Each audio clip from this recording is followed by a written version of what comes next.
সন্তান বাহিরে যাওয়ার সময় অবশ্যই তিনটি দোয়া পরে তাকে ফু দিয়ে দিবেন। আমাদের অনেকের সন্তান স্কুল কলেজ বিভিন্ন জায়গায় যায়, অনেক মায়েরা এ সময় কি পরে ফু দিয়ে দিবে সন্তানকে? বাহিরের হাজার বালা মুসিবত, রোড ঘাটে অনেক সময় অ্যাক্সিডেন্ট হয়, এগুলো থেকে নিরাপত্তার জন্য সন্তানকে কি পরে ফু দিবে এটা অনেকেই জানে না।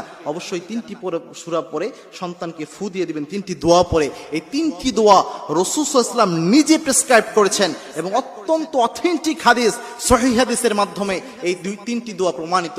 রাসূল সাল্লাল্লাহু আলাইহি ওয়াসাল্লাম, সাহাবা একরাম এই তিনটি আমল করতেন। প্রথম যে দোয়াটা রয়েছে এটা তিরমিজিতে হাদিস এসেছে, রাসূল সাল্লাল্লাহু আলাইহি ওয়াসাল্লাম নিজে বলেছেন।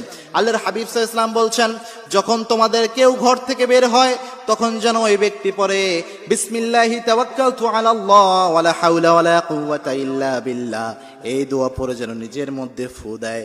এটা যদি পড়তে পারে ওই ব্যক্তিকে আল্লাহ নিজে হেফাজত করে দেয়। সুবহানাল্লাহ। কোনো ব্যক্তি যদি ঘর থেকে বের হওয়ার